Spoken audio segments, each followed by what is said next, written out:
Walking connects us to the glorious world around us, which we so often lose touch with in our busy everyday lives. It's good for our health and lifts the spirits like nothing else. That is the most incredible view I've ever seen. More and more people are feeling the benefits of this simplest form of relaxation. Walking is about getting fit in body, mind and soul. Being in nature gives me such a sense of the sacred. And in this series, we're going to be joining them. I'm Marine Baig. And I'm JB Gill. Come join us as we celebrate the joy, wisdom and beauty to be found not only in Britain's incredible religious spaces. There's something really special when you enter a place like this. But in its people as well. You're really casting everything else away, all the problems of the day. So important for our well-being. If you're mindful and spend time in the present moment, then you'll have a much richer life. We'll be discovering Britain's hidden cultural and historical treasures. Imagine what this would have been like in its former glory. Unreal. And unearthing an array of special places that can bring peace and spiritual fulfilment. Dartmoor is my temple. Dartmoor is my cathedral. No matter where you live, there's some trail or route you can walk. So put on your walking boots, put your best foot forward, as we embark on some walks of life.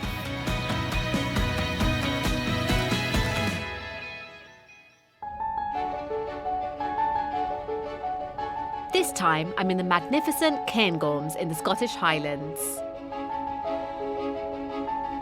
1,700 square miles of epic landscape, which quite simply takes the breath away. That is the most incredible view I've ever seen. I feel like I've just been placed into a painting. My journey is centred around the charming village of Braemar. It's been a royal favourite for almost 1,000 years, and it inspired Queen Victoria and Prince Albert to spend their summers here. Oh, there's lots of them. Oh, this is magical. I'll visit Braemar Castle, one of Scotland's most striking historical landmarks, but with a surprising sense of style. Oh, darling, pass me the champagne. In an opulent church built to win favour from Queen Victoria, I'll be treated to a traditional welcome turned all the way up to 10.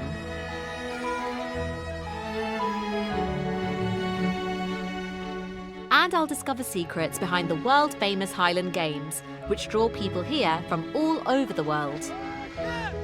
The royal connections do make a difference, but the record crowd is around 32,000 people in this arena here. I'll learn how more people than ever are choosing this stunning backdrop to say their wedding vows. Today, I, Marine, promise you Kevin. Today, I, Marine, promise you, Kevin. And finally, I'll be climbing the intimidating Marone hill, which looms on the horizon. They tell me it's not quite a mountain, but I can't for the life of me see why not. I'll get to the top because I'm not a quitter.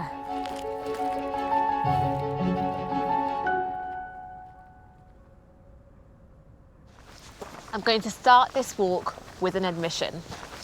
This is the first time I've been to Scotland, but I'm making up for it by starting here in the Cairngorms, which is the biggest national park, not just in Scotland, but in the UK. Not only is it my first time in the Highlands, it's my first time hill walking full stop.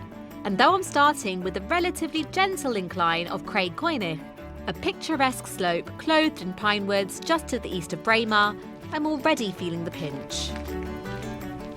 I'm not sure my legs are going to really like this walk because it's already very hilly and the final stage of my walk is going to take me even higher. So that should be fun. My ultimate destination is Marone Hill, an imposing sight which, at 2,818 feet, dominates the horizon behind the village. So I'm jumping in at the deep end. To take my mind off the exertion ahead, I'm going to really immerse myself in the history of this place, because the guidebooks all tell me this area has centuries of regal connections. I'm walking in royal footsteps. Queen Victoria put this place on the map by holidaying here, and the royal family still visit every year.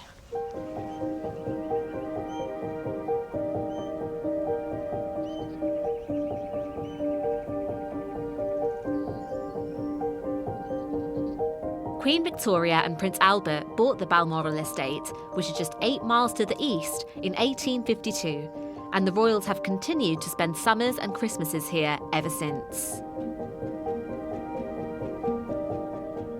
The area has had connections with Scottish monarchs for much longer than that, though.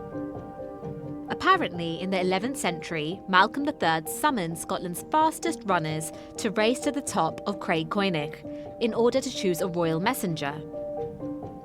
Not a job I'd be after, believe me, but the race is regarded as the origin of today's modern Highland Games. The Cairngorms National Park is in Aberdeenshire in the northwest of Scotland, roughly 40 miles south of Inverness. It gets its name from a range of 55 peaks which dominate the landscape, and my research tells me this range has more than a few decent claims to fame. 5 of the 6 highest mountains in Scotland are there, and the place holds the record for the coldest place in the UK at minus 27.2 degrees Celsius. This has led to a thriving winter sports industry, just one reason why 1.7 million people visit the national park each year. Then there's hiking, climbing, water sports and golf, as well as castles, distilleries and 9 nature reserves, housing Scotland's unique wildlife. This area has inspired countless writers, from Byron to Robert Louis Stevenson. But ask a local and they'd say one author captures Highland life more perfectly than anyone else: Nan Shepherd. All I know about Nan is that she spent lots of time here and that she's on the Scottish £5 note. But appearing on a fiver is an honour saved for only the most inspiring people. Nan wrote 3 novels and a collection of poetry. Her masterpiece is The Living Mountain, an account of her walks here. It expresses her deep affinity to the Cairngorms and offers guidance on how to make spiritual connections with the landscape. I'm intrigued to find out more, and Simone Kenyon, an artist and dancer who's inspired by Nan's work, is going to help me. She lived in Aberdeen, but would often come to Braemar and go walking around in the Cairngorms. So what made her writing different from others? Well, for a start, she's a woman. She's very much talking about her physical sensations and her embodied knowledge of the place, or of this place. And I think that is quite unique in her style, is that it's coming from that perspective of how she is physically sensing the place, and how she's writing that is really poetic.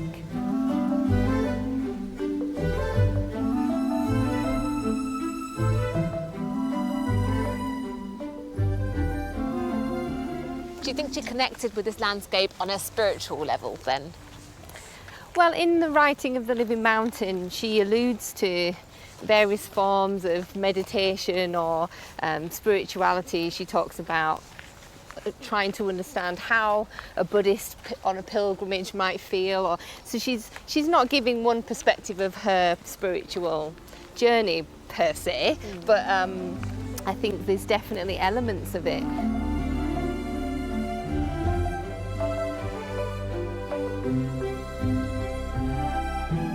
What was it about this part of Scotland that she loved so much?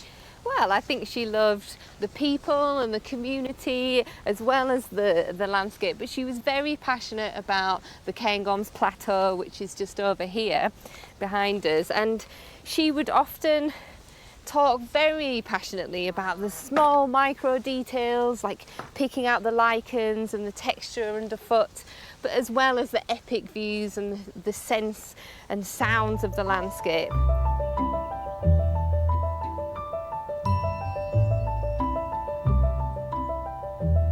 Surrounded on all sides by ancient pine trees, Simone tells me what resonates most with her is Nan's encouragement to become tactile with the world around us.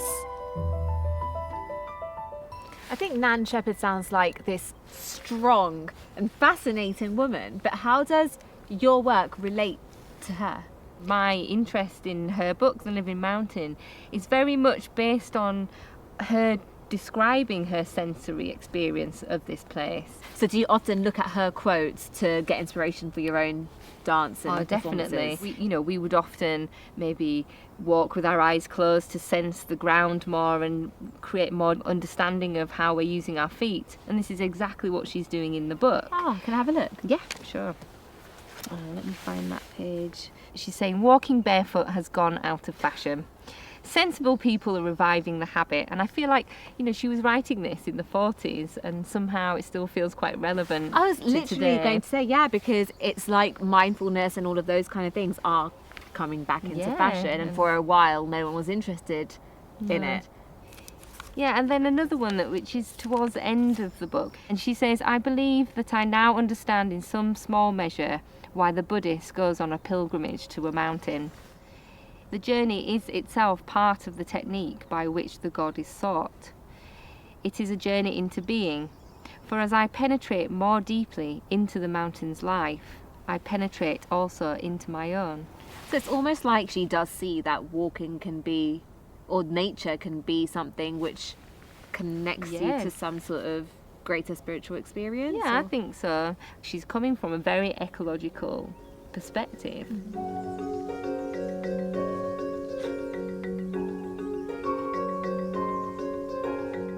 I think I can learn a lot from Nan. I'm out of my comfort zone here in the countryside, but I'm definitely feeling inspired to try and get closer to nature.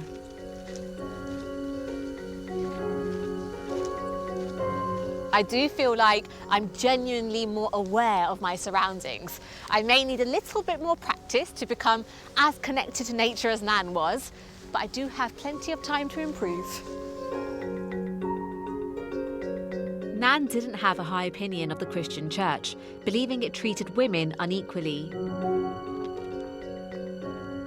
Her spirituality seemed to have owed more to Eastern philosophies, celebrating the energy in living things and of being at one with the land. I think Nan's idea of walking into rather than up a mountain is still really relevant today. Meditation and mindfulness practices are becoming increasingly popular because we're all trying to find ways to zone out and connect with ourselves. But actually the way, I guess in the modern day we try and do it is by buying self-help books or by downloading apps. And what we do when we have these smartphones and put our headphones in is we cut off from our surroundings. Whereas it seems Nan was trying to do the same thing, but by absorbing herself into the surroundings and going into what was around her.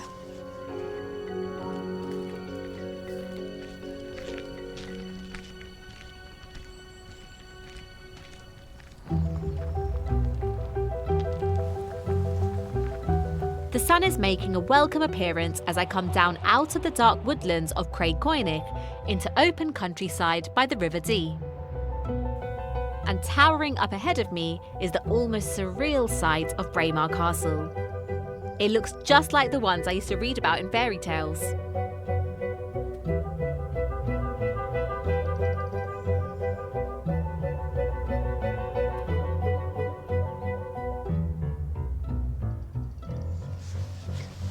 This was built by the Earl of Mar as a hunting lodge in 1628 and has since been used for all sorts of purposes, from a station for soldiers in the 18th century to a luxurious family home. Since 1732, it's been owned by Clan Farquharson, a family who have lived in the Cairngorms for generations. I'm told the clan were strong supporters of the Stuarts, and many fought alongside Bonnie Prince Charlie, becoming known as the Fighting Farquharsons due to their fierce reputation on the battlefield. The family still own it, but luckily it's open to visitors. And as I'm more into fashion than I am Jacobite rebellions, I'm keen to have a nose at the living quarters. My God, these aren't the sort of rooms I was expecting to see in a 17th century castle.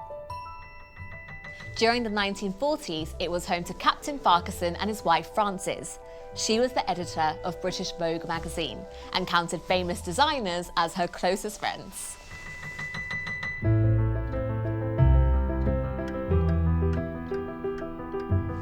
One of them, Elsa Schiaparelli, was one of the biggest names in fashion in the 30s and 40s and was arch rival to legendary designer Coco Chanel. I love it. Incredibly chic and sophisticated, with nods to traditional Scottish heritage, but daring too. Oh my goodness. Oh, it's a pink bathroom. Everything is pink, even the ceiling. This is exactly how I envisioned my life to be. Pink pipes. This paint is decades old now, but I can imagine how bright it must have been when it was first painted and how shocking it would have been for the captain when his wife chose this colour. This is so Vogue.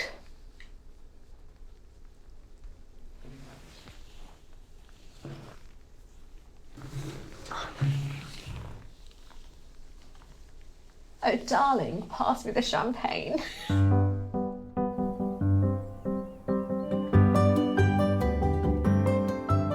Unfortunately, I have a hill to climb. As the clouds roll in, I set off south through the open countryside towards the town of Braemar.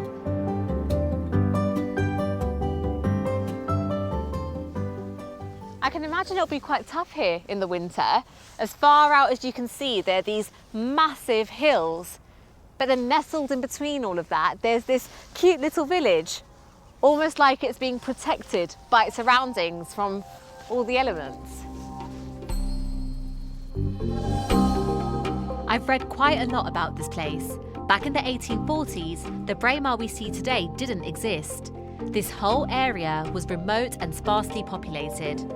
But everything changed when Queen Victoria's physician suggested she come here to take in the healthy, clean air. Prince Albert and Queen Victoria loved the landscape and often spent the day shooting stags on the mountains. They loved it so much that in 1852, Albert bought the Balmoral estate, which is about 5 miles behind me. Queen Victoria is said to have called the area Deer Paradise.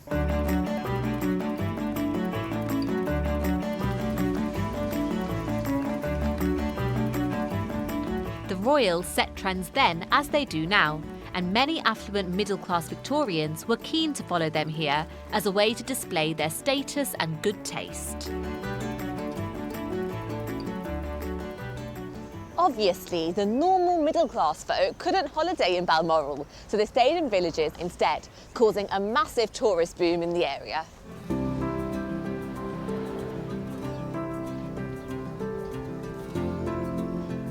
Apart from the royal family, other well-known visitors include Prime Minister Gladstone and author Robert Louis Stevenson.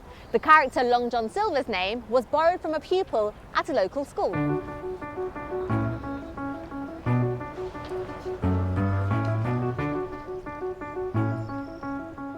Nowadays, Braemar doesn't pull in the crowds the way it did during its Victorian heyday, but there's still plenty of evidence of how they would have been catered for. This is a great example of what the locals would call a big house, wee house. Think of them as Victorian Airbnbs. The idea was that the residents would stay in the main house, but in the high tourist season, when visitors were willing to pay top prices for a place to stay, they would move into the small house and rent out the rest of the place to the visitors. Big house, wee house.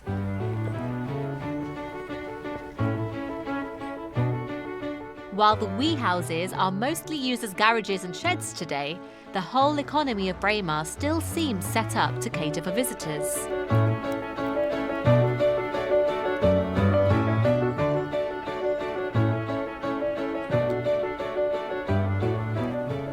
craft shop, wild thistle, traditional sweets and antiques. Do you know, it's like every shop here is designed for tourists. They definitely know their target audience. Gifts. It's all about their heritage. It's all about being Scottish. The royals have really started a trend here. In a really strange way, every shopkeeper here and everyone making a living out of tourists has Queen Victoria to thank for it.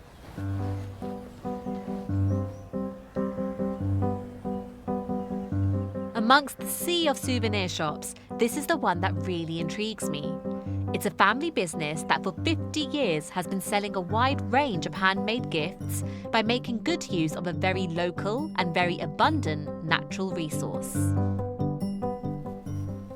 Hello. Hi, Gareth? I'm Gareth, yes. It's nice to meet you. Hi, and you too. This is incredible. How much of this stuff would you make yourself? All the horn things that towards the back of the shop there, Yeah. we make it all using antler and cow horn. Wow. People have been making implements with the antler for thousands of years, so it's just a natural progression from that. Gareth mainly uses the antlers that are shed each year by the 500,000 deer that roam the Highlands. So are a lot of your customers tourists? It's mostly tourists, yes. And you can actually see in the workshop there, I mean, they're making a chandelier for a customer. So. Oh my goodness, is that actual chandelier? Yes. Can I see how you actually create this? Yeah, absolutely. Just come with me and we'll go through and have a look. How Gareth makes anything in here amazes me. It's such a mess. There's barely a square inch not covered in some sort of tool or discarded antler. My goodness. Yes. Look at how many horns you've got. I've got this one here. This is another different one. Can I hold it? Yeah, absolutely. This is an example you can see here. This is a rough like that. That's where it's sort of fallen off. But right, that's, okay. Just 1 year's growth.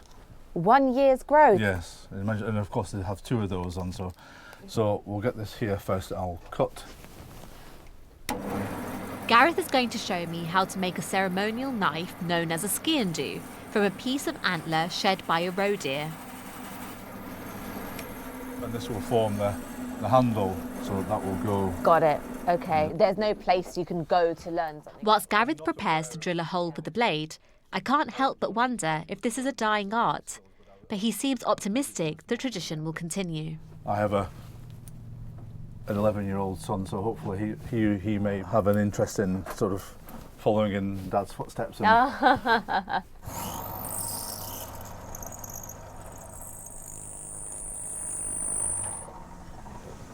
Does it fit? That fits on there, yep.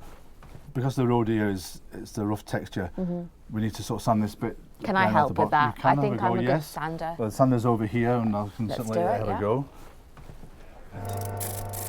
It won't surprise you to know I wasn't much good at design and tech at school, but it turns out deer horn has extremely soft fibres, so I'm finding it satisfyingly easy to create a nice smooth finish. Yeah, that's good. So that's the back part. Yeah. That's going to go there. So then what we need to do is turn around that way and just run this along. Okay. You ready? That'll do, yeah. So the next stage then would be to glue that in, and then once that's done, that would then sit in the leg. So that would be nice and sort of smooth against the wearer's leg. Oh, that does feel soft, doesn't it? I think that's quite a good job. I think you're doing Would you hire me? I will, yes. All I need now is to use a strong glue to fix the metal blade and the handle. That's loads now. Yeah. Obviously, like, just stab people. We'll just leave that to dry and we can come back to that. And your knife will be done. I'm pretty happy with that. But let's face it, it's pretty basic. There's not much chance I'll get up to Gareth's standards. I was asked to make a chandelier again for a gentleman that has a property just outside the village, but this one was 6 metres long, so that was probably the most unusual and difficult thing that I've done Did you make to it? date. Yes, I've got a I can show you a little picture over here. There we are. That's Oh! that was. Oh my goodness, how long did that take to make? It took a long time, probably a couple of months. It was something that I've never done before, so everything was learning curve. Oh, it's beautiful. So yeah, I'm proud of that. I mean, it's something that's, you know, you don't get to do a lot of. So. Do you know what would be really cool? If you made a crown out of deer horn.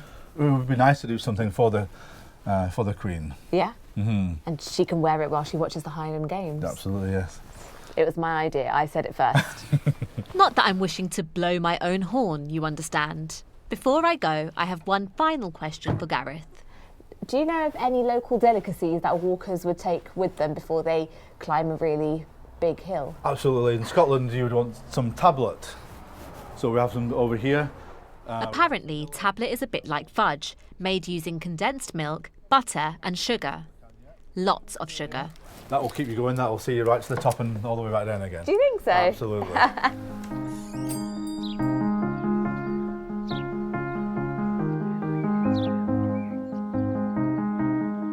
Before I go climbing the monstrous Marone, there's a final place in Bràemar I have to see.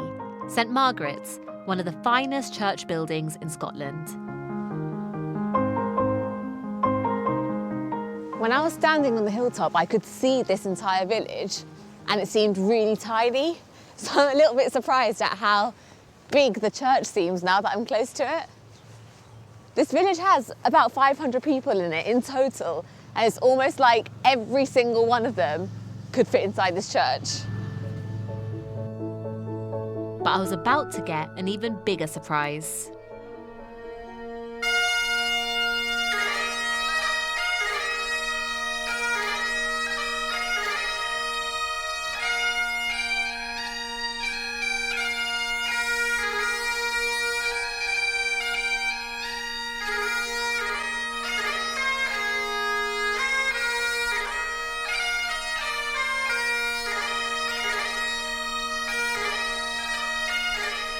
I've never really appreciated bagpipe music properly before, but hearing it in this magnificent building is giving me goosebumps.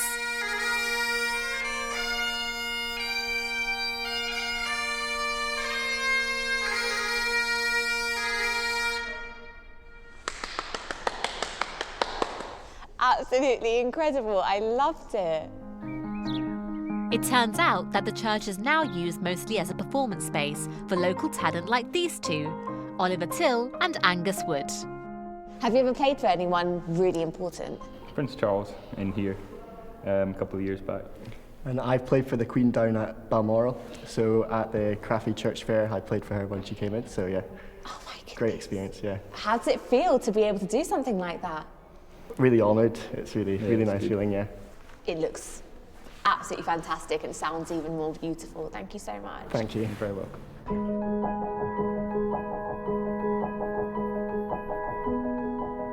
St Margaret's was built by Sir Ninian Comper, one of the leading church architects of the late 19th and early 20th centuries.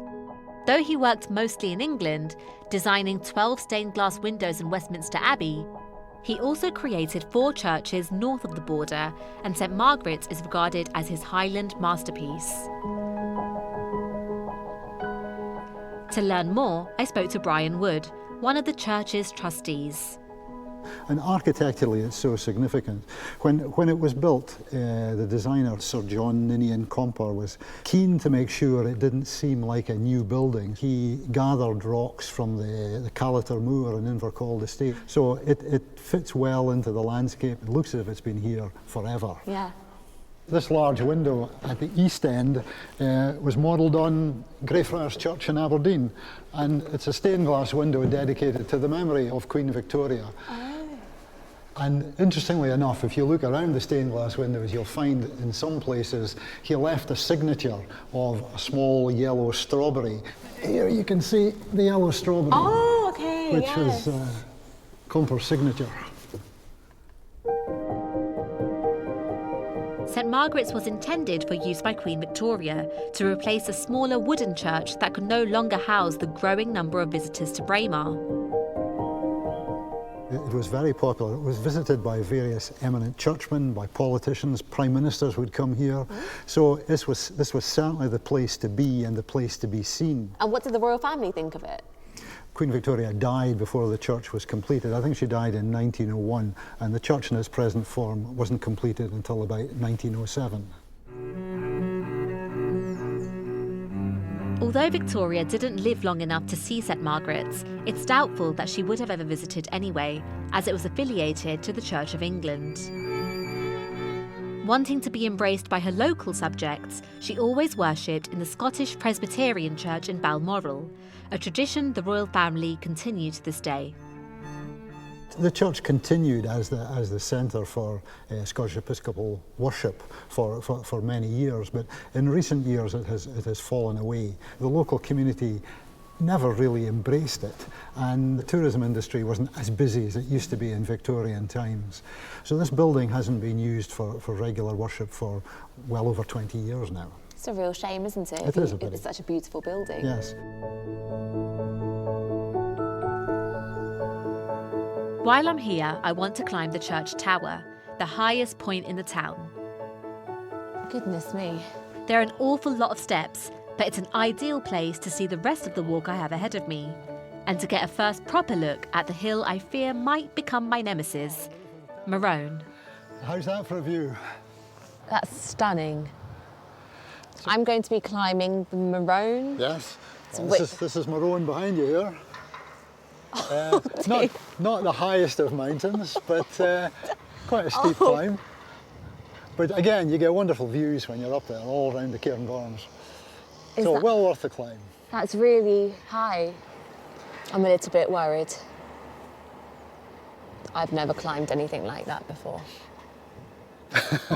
Good luck. I think it's great to see how passionate Brian is about this historic building and how much effort he's willing to put in, along with other members of the community, to find this place a new purpose that's more suitable for a more secular society. This church may not be used for worship anymore, but hearing the music inside made it feel absolutely alive and full of joy.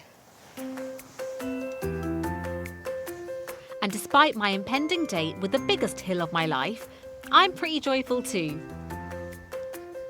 The temperature is starting to soar as I head to the scene of Braemar's biggest tourist attraction, and this one has true international appeal. It's a coach all the way from Germany. In September, this place will be rocking because this is the home of the world-famous Braemar gathering. It's a massive celebration of traditional Highland sports and Scottish culture, another example of the people here embracing the great outdoors. The events range from tug of war and tossing the caber to marching bagpipe bands and Highland dancing. There are 80 different Highland Games events held throughout Scotland in the summer, but only the Braemar gathering is attended by the Queen.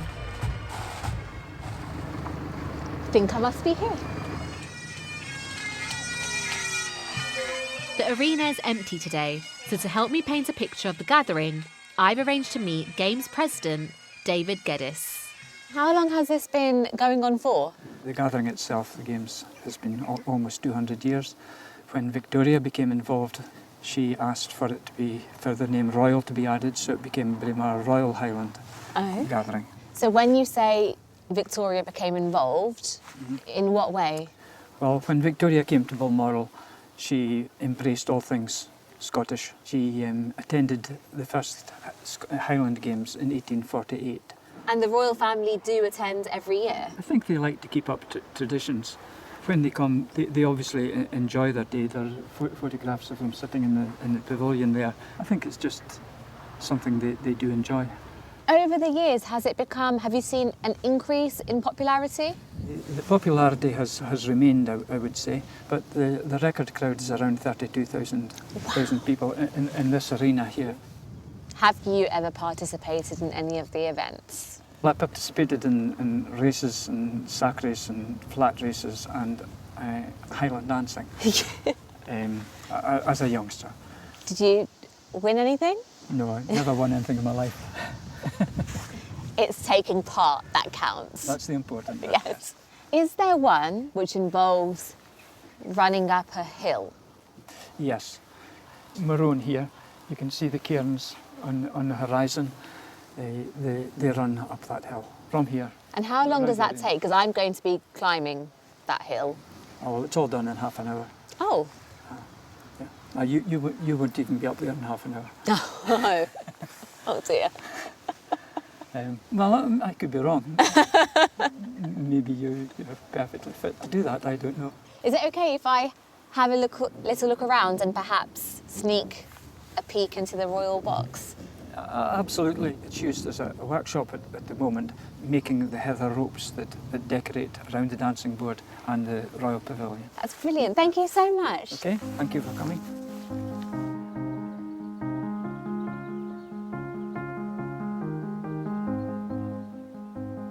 It is almost impossible to imagine tens of thousands of people in this place. This quiet stadium in the middle of a quiet village.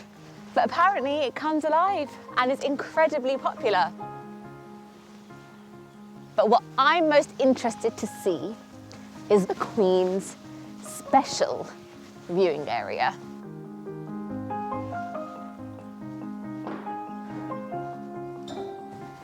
Oh, hello. Yeah. Hi. Well, Your Majesty, for my contribution to the royal event, I shall be making you a heather garland. Or at least part of one. All the way around? Not all the way around, just enough to cover from that, to cover that. So there you go. Gonna try? Is that right? Yep, and then just... Got it, yep. Don't worry, I've got this. Yes, you've got it. It's a bit like braiding hair, really. Something which is firmly within my comfort zone. How many times do you say? Twice. And then should I knot it? Just pull it tight. Okay. I think that's me done. Yeah. You done? I think so, because I don't want it to all fall out. You did such a good job. Look. Oh, you've missed yeah. it. I'm sorry. When I show you, I'm mad. Well done. Oh, well, thank you for showing me, and good luck with it all. Thank you very much. It's nice to meet you.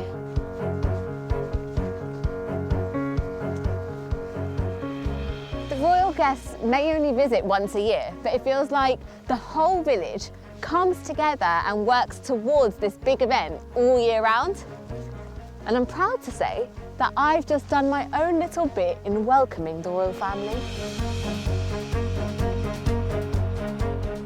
After my gentle stroll around the town, I'm taking a short detour before I tackle the Marone. I'm heading south out of Braemar along what's known as the Old Military Road. It's an easy walk over this smooth, stony surface, and I can imagine troops coming along here in centuries gone by. But I'm going to find out about another Victorian pursuit, a game safari, the ancient tradition of hunting game.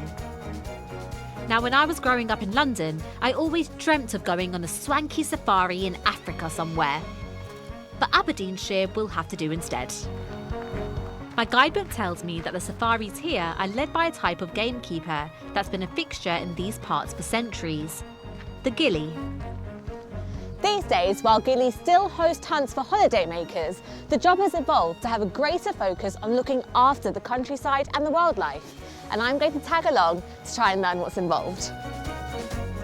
I'm venturing onto the open land of the Invercold estate. Like Braemar Castle, it's owned by the Farquharson family. And at 100,000 acres, it's twice the size of the Queen's estate at Balmoral. 16 Ghillies are responsible for maintaining stable and healthy wildlife populations here, overseeing salmon fishing, grouse shooting and deer stalking. And whilst traditionally Ghillies would have roamed the estate on horseback, today they have the benefit of a more modern means of getting around. Hiya. Hi there. Callum? Yeah. Hi. Hi, nice to meet you. Marine, it's lovely to meet you. You too. Are you able to show me around? Yeah, let's go. We'll jump in.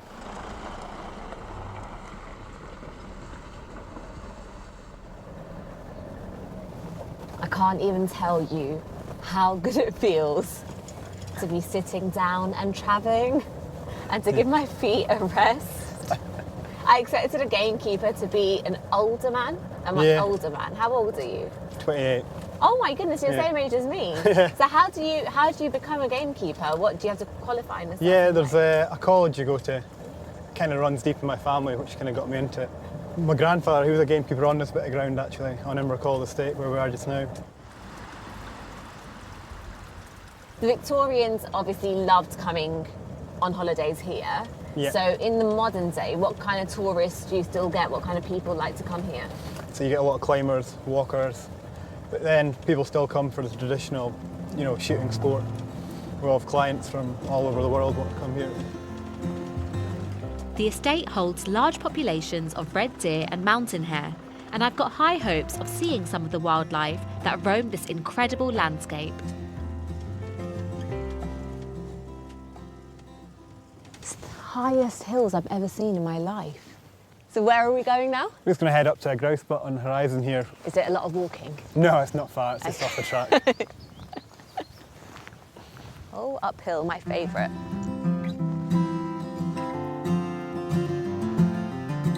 Callum takes me to a shelter normally used for lying low whilst hunting for grouse, but we're armed with nothing more than binoculars. Is this our spot? Yeah. It looks beautiful though, doesn't it? Yeah. Let me see if I can spot some wildlife for you. I'm hoping to see deer. Yep. You see them on the greens there, there's a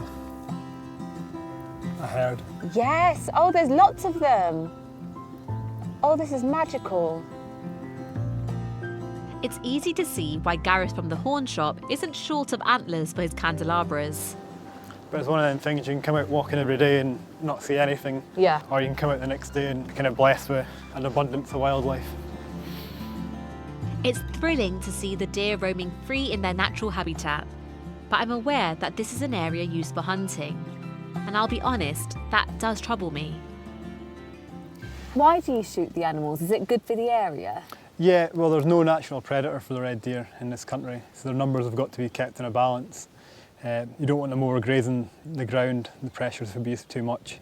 You know, they wouldn't be able to sustain the numbers. But how do you know what you're doing is effective? How do you know it's working? Kind of the same things been done for centuries from like my grandfather's day and beyond that. But nowadays it's more trying to get a more scientific approach to it. So we do habitats assessment, measure the damage caused by the grazing, get a database of what the condition the ground's in sort of thing and monitor it from year to year. I've never in my life been anywhere this breathtaking. I'm a city girl through and through, but the longer I'm out here, the more of an affinity I'm feeling to the landscape. There's something so enticing about earning your living in such magnificent surroundings. You play a vital part in looking after this area. How does that feel? Yeah, you feel, you know, pretty privileged to live in an area in such a beautiful condition as this. You know, you feel a great responsibility to kind of keep it that way for generations to come. Yeah.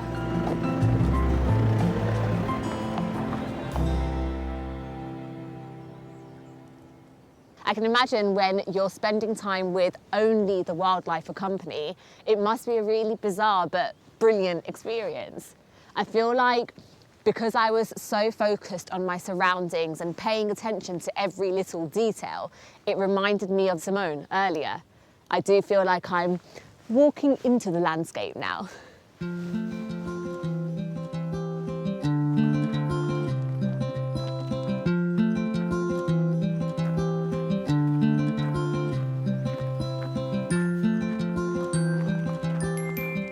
Set off into the countryside once again, and though my feet are aching, this old farm track is much easier terrain than walking through all that heather moorland. I'm en route to the foot of the Marone, the hill I'm becoming more and more determined to conquer. It's a 2.5 mile hike cross country, so before I arrive and start my climb, I've arranged to take a breather in a traditional walker's retreat known as a bothy. A bothy is a very basic type of shelter converted from old ruins like stables and cowsheds. There are 80 of them scattered around the Highlands, all maintained by the Mountain Bothies Association. They're free for anyone to stay in and use, but in recent years, there's one particular group of people who have really embraced them. Humanism is a secular belief system which is growing in popularity around the world, and apparently the Cairngorms is a favourite place for humanist wedding ceremonies. I'm on my way to meet a humanist celebrant called Neil at a bothy right up this track. I only know the very basics. That humanism emphasises the importance of ethical behaviour over the more rigid beliefs outlined by religions. There is no worshipping of deities, no churches, temples or mosques, so the ceremonies can take place anywhere, even in a bothy. Wonder what it looks like inside. Hello, Marine. Hello, Neil. Yes. Hello. Welcome to the bothy. It's nice Pleased to meet you. Pleased to meet you. Is this what a usual bothy looks like? Yes, they're very much the same old houses that have been done up and can accommodate walkers, hikers, climbers. The majority of them are fairly basic. Couples who wed in bothies love the outdoor life, and they, like many others these days, are seeking more personal connections. They are pledging themselves to each other rather than to God. The Humanist Society of Scotland conduct more weddings than the Church of Scotland. We have now married 50,000 people in Scotland.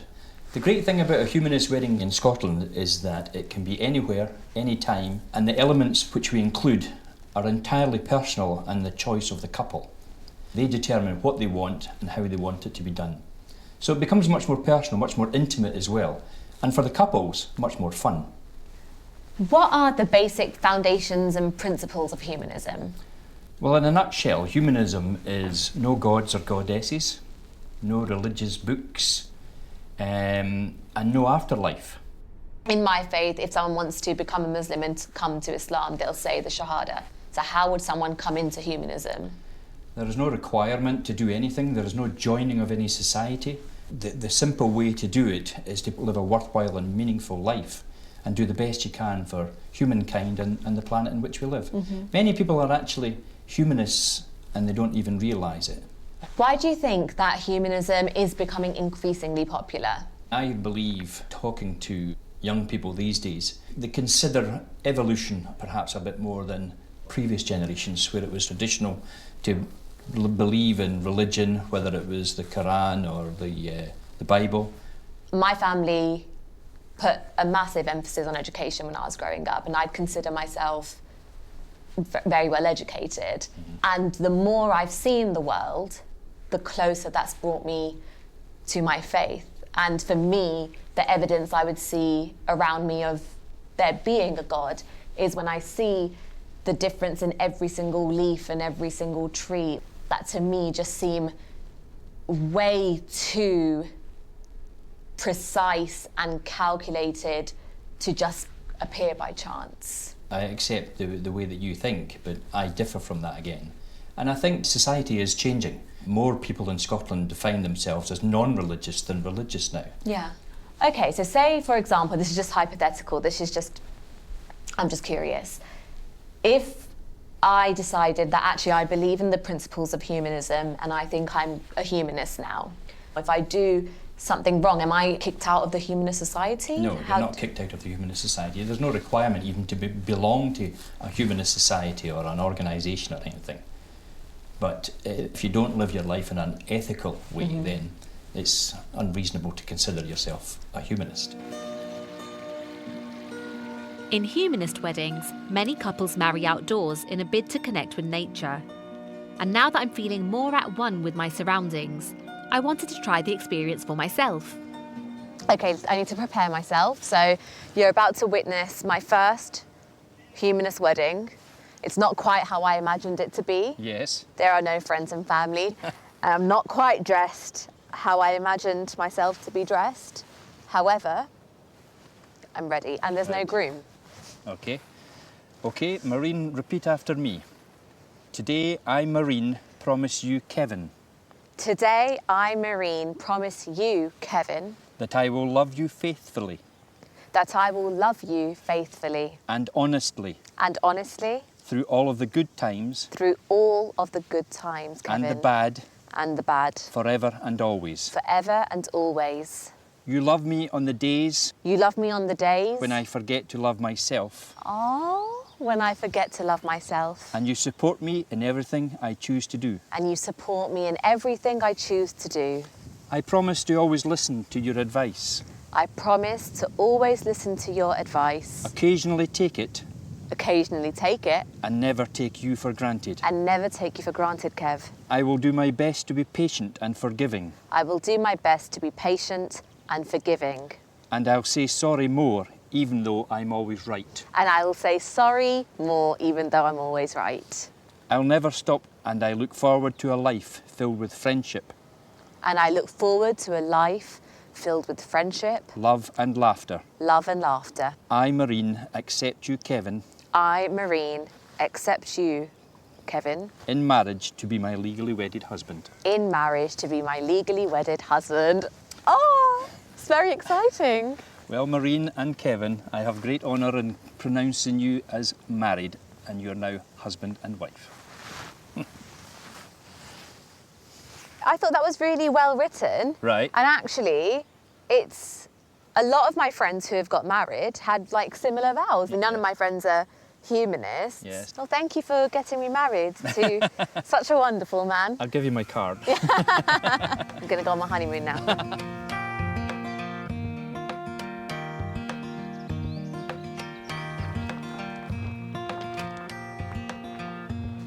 I quite enjoyed getting married.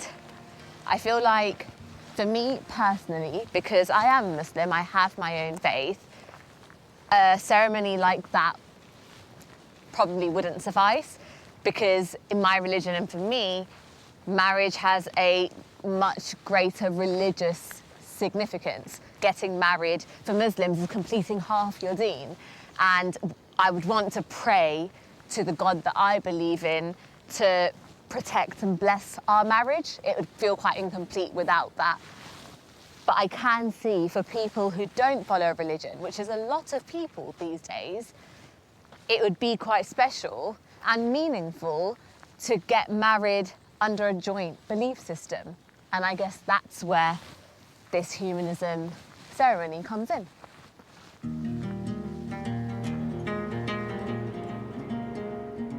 It's time to face my fears and start the final leg of my walk. The Marone has been towering over me the whole of my journey, and now I've got to climb the 2,818 feet to the top. But I'm feeling so much better equipped to tackle it now than when I set out this morning. I'm going to try and remember Simone's exercises that she taught me. I'm going to try walking into the mountain rather than up it, and make Nan Shepherd proud.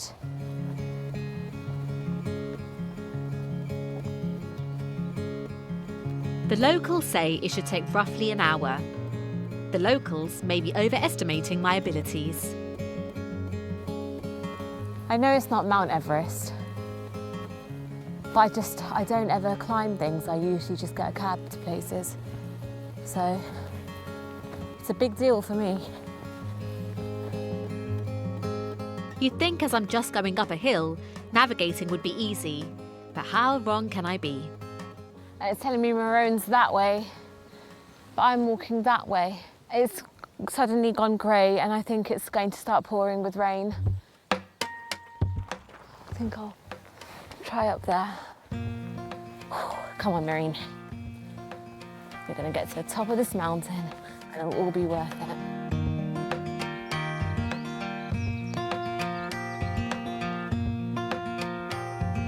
Oh, that makes me feel better. I think I've actually climbed quite high.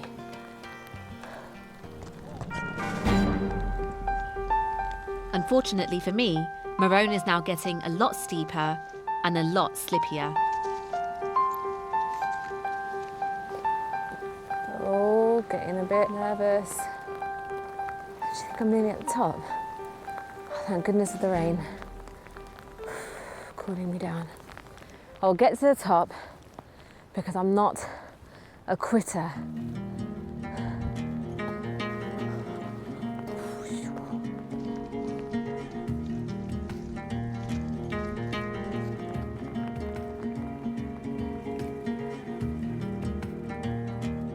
well, but I'm tiring and in need of a boost.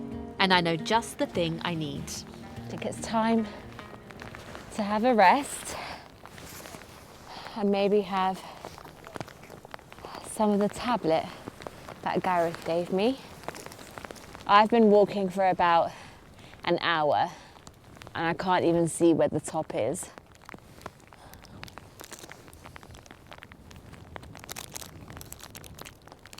That's nice. It's definitely getting chilly now. Feeling energised by the overwhelming sugar hit of traditional Scottish tablet, I'm ready for the final push.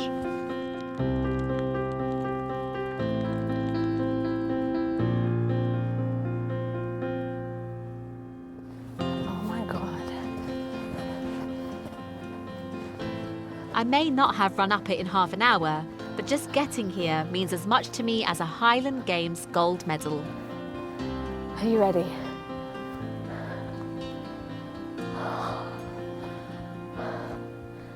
That is the most incredible view I have ever seen. I feel like I've just been placed into a painting. I can't believe what I'm seeing. Made it to the top of the Marone.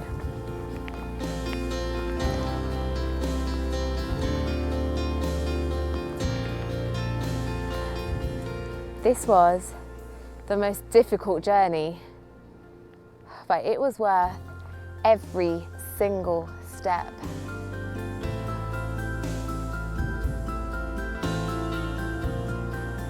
This place may be known for its royal associations, but what's really struck me is how this landscape welcomes and inspires modern spirituality, such as humanism, and almost out-of-body experiences like Nan Shepherd. You don't have to come here to appreciate royal history or to connect with God. You come here to connect with nature and with yourself. And I will certainly never underestimate the countryside ever again.